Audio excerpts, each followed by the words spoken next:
Hey guys, Michael Goff here, and I wanted to give you the difference of a static warm-up versus a dynamic warm-up, and then actually give you a full-fledged routine that you can do to prep your body to get some blood flow, loosen up the muscles, and get ready to do a nice strength training routine, running, cycling, whatever your workout is, okay? So, number one, what is the difference between static stretching versus dynamic?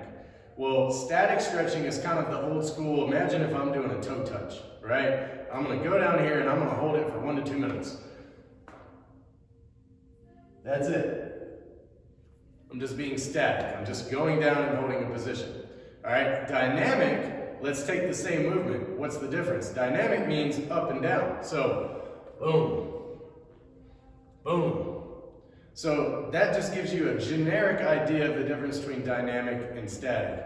Now, static stretching is great, but personally I would save it post-workout when you're done, and here's why. Studies have shown if you do static stretching and you're just holding a stretch, it actually reduces the power ability of your muscles prior to exercise. That's not what we want. We want to be as strong as possible. So static stretching, save it for post-exercise. When you're done doing your workout, awesome. Hold your quad stretch for 2 minutes. Hold your toe touch for 2 minutes. Hold your chest stretch for 2 minutes, whatever that may be. But beforehand, we want to move. We want to prime the body and get some blood flowing. So this routine I'm going to give you is going to prime your entire body. Get ready to rock and roll for your workout. Keep it simple. Just do 10 reps on each side of every one of these movements, okay? Number one is gonna be the walking high knee lunge. Or not lunge, but the walking high knee. I'm just gonna take some steps. I'm gonna stay as tall as possible. I'm gonna pull my knee as high as I can to my chest. So I'm gonna step, grab the knee, pull it up, step, grab the knee, pull it up. Notice I am not rounding. I'm not down here. Stay as tall as you can while doing this movement. All right, number two is very similar, except we're gonna angle our shin a little bit. And the first stretch, you're gonna feel more on the front side of the hip. This one, you're gonna feel more on the side and the glutes. So same thing, we're gonna walk. I'm gonna grab my knee, grab my shin, angle it, and pull it up into me. Step, knee, shin, angle it, pull it up into me. Boom. All right, 10 reps on each side. Okay, next one we're gonna do a bird dog fire hydrant. So we're gonna get down on all fours, hand below the shoulder joint, knees should be below the hips, and what we're gonna do is lift this knee up and out to the side.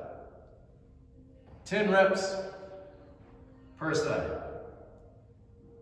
Okay, try not to collapse to one side, try to stay in a straight line with your body. Keep your core engaged and let your hip muscles do the work. Okay, next one we're gonna do 4-point extensions. Same setup, our spine's at neutral. We're not arched, we're not rounded, fine neutral. Hands below the shoulders, knees below the hips. Extend one arm and one leg, come back in. Okay, other side. Boom. 10 reps per side. Moving forward to one of my favorite stretches. This is one, if you have a tight back or tight shoulders or we have rounded posture, this is gonna be great for you. It's called a thoracic spine rotation. Sit back on your heels, one hand out in front, other hand on your head, rotate down, and then rotate and push that elbow up as high as you can, back down. Boom. Switch arms. Boom. One little tip that'll help you on this, breathe out as your arm is coming up. That will help relax your body. Deep breath back down. If you have one side that's tighter than another, if you want to do an extra 5 or 10 reps on that side, perfectly fine, okay? Now, next move, lunges. I like to do reverse lunges. They're a little easier on the knees. So start tall, step back. My knee stays anywhere between my ankle bone and the front of my toes. step back up, step back up. Same thing, other side. Boom. All right? Then onto the toe touches. Touch, come back up, squeeze your butt. Boom. Boom. Okay? And then lastly, I'm actually going to grab the dumbbell.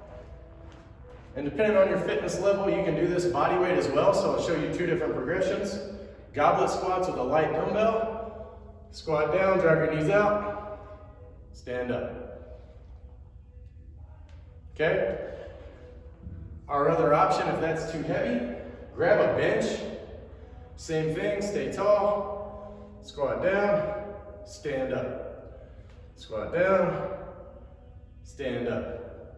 So, if you guys run through this, 10 reps of everything, you're hitting a lot of the major muscle groups in the body, loosening up your hips, working on your balance, strengthening your core, opening up your back and chest muscles.